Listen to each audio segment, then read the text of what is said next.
आज हम आपको बताएंगे कि पशु के शरीर की जो रचना होती है उसकी पढ़ाई कैसे की जाती है। पहले के समय में जब तकनीक काफ़ी कम था तो उस समय पशुओं के शरीर को अलग काटा जाता था, अलग अलग पार्ट को बताने के लिए मेडिकल के छात्रों को। लेकिन अब समय बदल चुका है। आधुनिक तकनीक के साथ टेक्नोलॉजी ने अच्छा खासा अपना प्रभाव दिखाना शुरू कर चुका है और इसी में आज हम समझेंगे कि बिना पशुओं को काटे या चीड़ फाड़ के उनके शरीर की संरचना की जानकारी कैसे ली जा सकती है। और सर किसान तक में आपका सर स्वागत है। और सवाल बस यही है सर कि समय के साथ बहुत कुछ बदला और मानव संरचना के बारे में तो लोग बहुत कुछ जानते हैं, लेकिन ये जो शरीर पहले क्या स्थितियाँ थी, पशुओं की संरचना और चीज़ों को बताने के लिए क्या मेडिकल कैसे प्रयोग करता था, वेटनरी कैसे उपयोग होता था, क्या चीज़?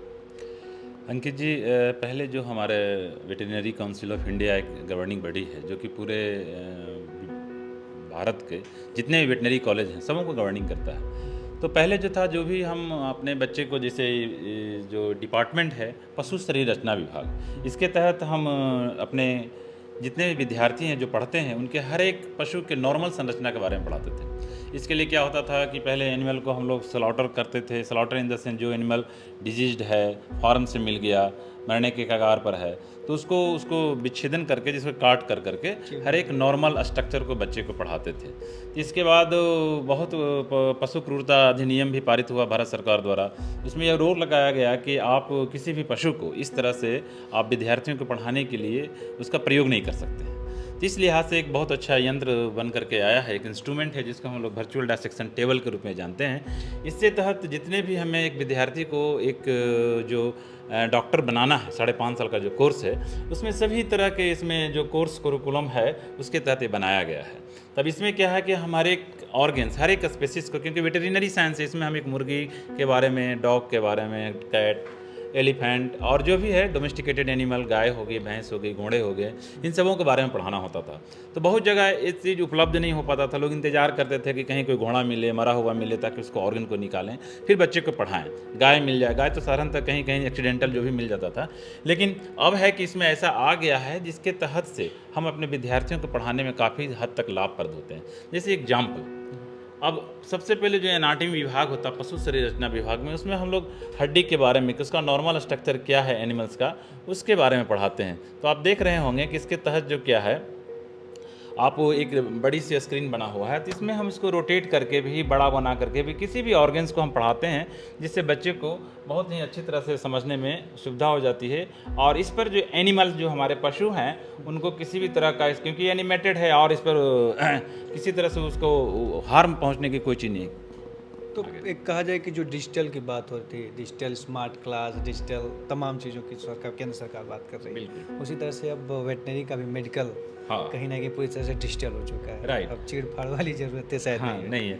और हम अपने आप में कहेंगे कि मेरा विश्वविद्यालय और महाविद्यालय सौभाग्यशाली है कि पूरे भारत में ये पहला इंस्ट्रूमेंट है जो कि मेरे पास है। अच्छा। और बहुत पहले जब आया था तो एशिया की बात करते थे, उसमें भी हमारा प्रथम था। और हम लोग सभी, हमारे विद्यार्थी जो यहाँ पढ़ रहे हैं, जो पढ़ के पास आउट होने के करीब हैं, तो वो लोग भी इनसे बहुत लाभान्वित हुए हैं। कितने सालों से इस तरह की व्यवस्थाएं अभी शुरू? ये हमारे यहाँ 2019 में ये बिहार वेटनरी कॉलेज में लाया गया, जिसमें हमारे माननीय कुलपति महोदय श्री डॉक्टर रामेश्वर सिंह सर का बहुत बड़ा योगदान रहा। हमारे जो अधिष्ठाता हैं डॉक्टर जी.के. प्रसाद, इन सबों के सहयोग से हमें ये चीज़ मिला है। तो इसमें जो हम अभी आपको दिखला रहे थे, हर एक सिस्टम जो हम पढ़ते हैं, जिसे मनुष्य के बारे में, सर्कुलेटरी सिस्टम हुआ कि पूरे में कैसे कैसे तंत्र में कितनी कौन कौन सी, जैसे हमको नाड़ी हिंदी में बोलते हैं ना, कौन कौन से ब्लड वेसल्स हैं, नर्व हैं, सब, जैसे कॉमन कैरोटिड आर्टरी है, तो इसको हम इलाज करके उस पर भी दिखाते हैं। तो यहाँ पर है कि किसी भी विद्यार्थियों के, मान लिया एनिमल सफ़र कर रहा है, जुगुलर वेन है, ठीक है, उसमें अगर हमें एनिमल को पानी चढ़ाना है या किसी तरह से उसको ब्लड निकालना है डायग्नोस्टिक पर्पस के उद्देश्य से, तो यहाँ उसको हम उस तरह से विद्यार्थी को बता देते हैं, समझा देते हैं, ताकि उसको वहाँ पर करने में, अगर वो लाइफ में जाता है तो उसको कोई ज़्यादा असुविधा नहीं होती है। अच्छा, तो लैब में तो नॉर्मल पशु तो रहते हैं? नॉर्मल पशु कहें कि जो भी डिजीज एनिमल हैं, हाँ, हमारे क्लिनिकल कम्प्लेक्स में आते हैं। और अगर कोई ऑनर है कि उससे इंटरेस्ट नहीं रहा कि अब हम नहीं रखना है, तो वो हम लोगों को दे देता है कि आप इसको, तो इसके लिए हम लोग उसको रखते हैं। सर, ये भारत में पहला है या बिहार में? नहीं, बिहार ये में तो पहला विश्वविद्यालय ही है। हाँ। उसको तो नॉर्मली कुछ स्वाभाविक जब हम इस महाविद्यालय की बात करेंगे, बिहार पशु चिकित्सा महाविद्यालय, बिहार वेटरनरी कॉलेज, तो यह इंडिया का, जो इंडिया पाकिस्तान जिसमें अनडिवाइडेड था उस समय का 5th था, जो कि पहला हम लोग जानते हैं लाहौर में खुला था, और उसके बाद ये जो है आज के डेट में इंडिया का 4था है वेटरनरी कॉलेज। और एनिमल साइंस यूनिवर्सिटी की बात करें तो प्रथम है बिहार में एनिमल साइंस यूनिवर्सिटी। तो ये जो व्यवस्थाएं हैं भारत में भी पहले, हाँ, भारत में ये जो अभी इसको वर्चुअल डायसेक्शन टेबल जो बताए कि वर्चुअली किसी भी चीज़ को जो हम पढ़ाते हैं और इस पर जो डायसेक्शन करते हैं, तो ये प्रथम है जो कि हमारे यहाँ है। और किसी भी अभी महाविद्यालय में सभी लोग अपने इच्छुक हैं, वहाँ के वाइस चांसलर भी हमसे अप्रोच करते हैं और पूछते हैं। हाँ, अन्य राज्य के, लेकिन ये चीज़ें अभी नहीं है, पुराने वाले ही कंसेप्ट से चल रहा है। और कुछ तो बताया जाए कि हमारे जो हमारे यहाँ विजिटर भी आए हैं, बहुत सारे जम्मू कश्मीर से वाइस चांसलर आए हैं, एक बार अभी जो लुधियाना है वहाँ के गढ़वासुक से, तो वहाँ भी सर लोग आते हैं। और जो भी यहाँ एक पटना में जो अभी आते हैं, जो एनिमल साइंसेज से इंटरेस्टेड हैं, वो एक बार इसको देखने के लिए आते हैं कि आपके यहाँ जो सिस्टम है, जो वर्चुअल है, डिजिटल है, तो हम किस हद तक अपने राज्य में उसको करें। जैसे हर एक एनिमल के बारे में बताए, अगर हमको इस बोवाइन यानी कैटल बैफेलो के बारे में पढ़ाना होता है, तो इसमें इसका भी पूरे जैसे कैट है, डॉग है, कहीं ना कहीं जितना वेटनरी से जो कोर्स है वो पूरी कोर्स पूरा इस तरह हाँ, कोर्स करिकुलम पूरा इसमें डिजाइन किया गया है।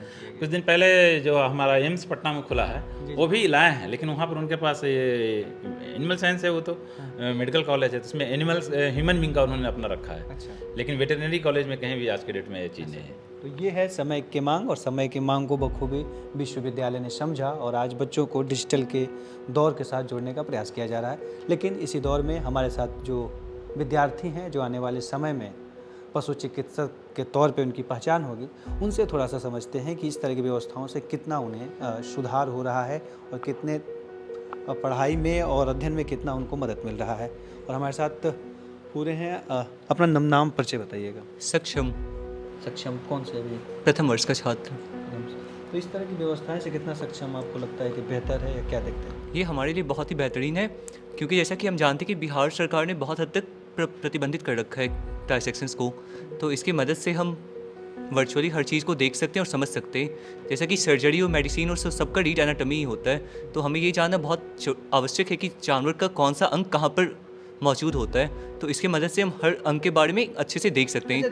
दूसरी बात यह है कि जब पशुओं को जब पहली बार पढ़ाई आपने किया, एडमिशन लिया, उससे पहले ना पशुओं से ज़्यादा रहा होगा, संपर्क था ना कुछ था, तो वो चीज़ें रहती हैं कि जो आदमी थोड़ा सा शुरुआत में हिचकिचाता है, तो वो सब चीज़ें इस तरह की व्यवस्थाएं आने से कम हो जाता है। उसके बाद जब आपसे संपर्क होता है डायरेक्ट, तो हाँ, तो हम ज़्यादा सहज महसूस करते हैं पशुओं के पास। अच्छा। जैसा कि हम देख सकते हैं कि वर्चुअली ड्राइविंग टेस्ट भी होते हैं, तो उस हिसाब से हम इसे ले सकते हैं वर्चुअली।